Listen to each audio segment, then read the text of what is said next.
Millennials are America's future, and often its favorite punchline. People say we're young, but the oldest millennials are nearing 40. People say we're dumb, but we're the most educated generation ever. And people say we're spoiled, but we're the first generation in American history who'll be worse off financially than our parents. We're traveling across the country to find out how young Americans are surviving, and in some cases thriving. I'm Brad Hunt, and this is American Paycheck. In Portland, you're within an hour of a beach, a mountain, or a beautiful park, and about a minute from a brewery, since the city has more than any other place in the world. The craft beer industry creates jobs 3 times faster than all other industries in the state. Here, unique and original craft breweries are king, since in Portland, being weird isn't a vice, it's a virtue. I follow the keep it weird culture. The most Portland thing I think I've seen is a Unipiper. He plays bagpipes on a unicycle. Blowing flames out of his bagpipes. He's a Portland staple, so it's Portland. You've seen it.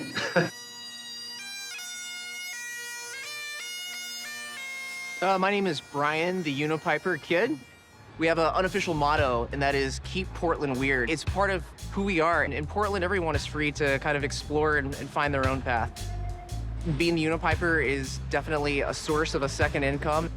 And we have a very strong craft brewing industry. Just this year, I had my own craft beer come out, the Unipiper Hazy IPA.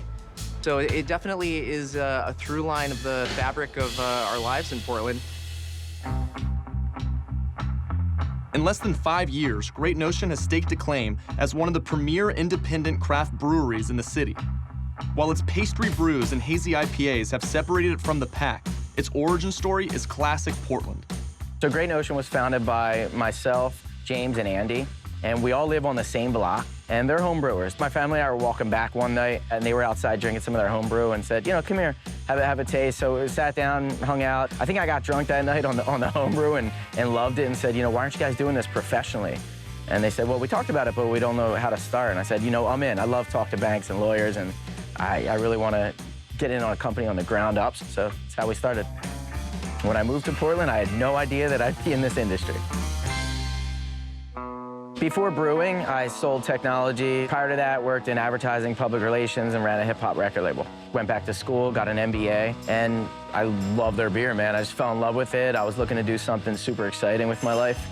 I think in craft brewing, the world has changed because people more and more are using adjuncts in beer, and an adjunct is something that's not water, grain, yeast, or hops, right? So coffee, for example, is an adjunct. Marshmallows, an adjunct, right? Because I think we just brewed a baklava beer the other day, but we're always trying new combinations and seeing what works well. So it's exciting. And here at the production facility, like I said, whatever works well or gets rated high, we then will can up and sell to the masses. A big differentiation of Great Notion compared to other breweries is the business model that we sell 98% of our product direct to customers. Right, and that's totally different than the old school business model where breweries would brew a lot of beer, can it up, sell it to a wholesaler, distributor. That distributor would take 30% of the profits. Then he or she would sell it to the retail store. They'd take 30% of the profits. We're getting it direct into the customer's hands. We know the quality's there. We know the draft lines are clean. So we really control the whole Great Notion experience by selling direct to our customers. In the beer world, your most expensive asset is the brewing equipment. We definitely had to spend at least $500,000, you know, on the brew house. Luckily for us, it's beer. People want the beer, they have to give you money right away. So it's a good business to be in, I'd say. Portland's appetite for beer is insatiable, but most sudslingers can't afford their own brewery, so they gotta be creative, like one-man band Brian White. A brewery I worked for, they and myself really started this beer cart thing in Portland. And so I own this vintage GMC school bus, kind of decked out to serve local craft beer.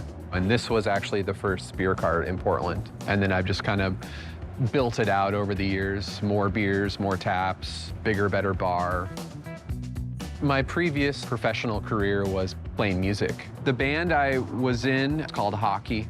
We toured mostly in the UK and Europe, played all the major festivals, Coachella, Bonnaroo, Lollapalooza, played on like the Jimmy Fallon show. And actually some of the money that I left the band with, that's what I used to purchase this bus. $8,000 is what I bought this bus for.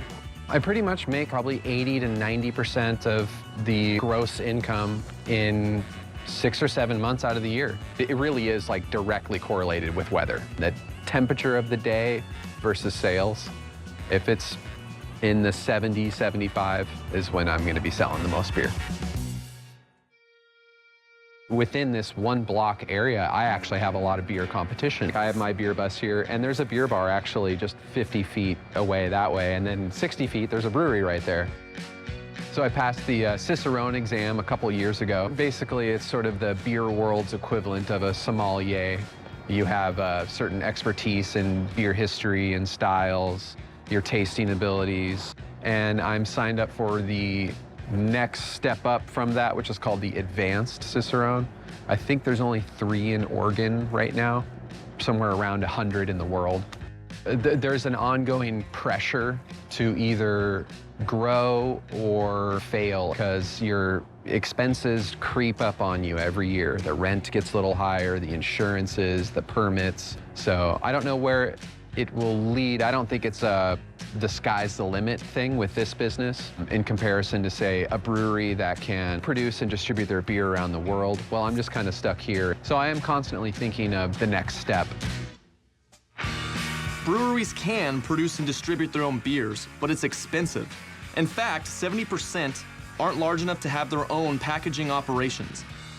That's where 10-man mobile canning comes in. A lot of these smaller craft beverage producers, they don't have the capital to invest in a high-end canning line that's going to do a good job of protecting their beverage, so it's easier for them to outsource it to somebody that does. Quality control is actually probably the biggest thing that we do because most of these beverages, they're very sensitive to things like oxygen, to sterility, to sanitization. So if we're not doing our job properly, there's going to be a lot of beverages that get messed up in a very short amount of time. And how many cans are we doing today? About 4,000 cans. 4,000. How long does it take to do 4,000 cans? Under an hour. Yeah. 4,000 cans an hour? Yeah, so we're usually in the 70 to 80 cans per minute range. It's a pretty small run for what we do.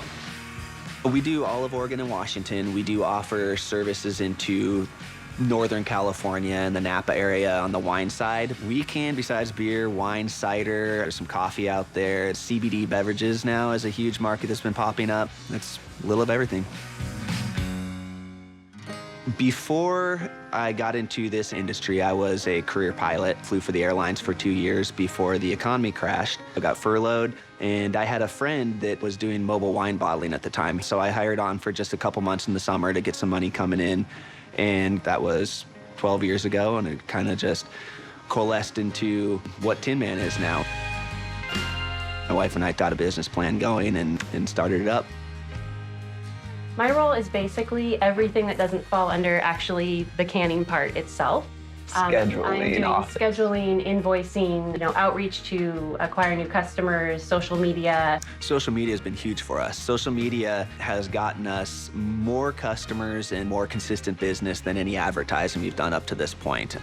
A large part of us wanting to start our business was that control of being able to live by our own destiny and be with our kids as much as possible. We didn't want the kids to be in a daycare from 9 to 5 every single day, and that was our goal, is we want to raise them. But there's still times where it feels a little bit overwhelming, especially with the work-family balance, and to not constantly have it, come home with us every day. But it's been overall exactly what we wanted.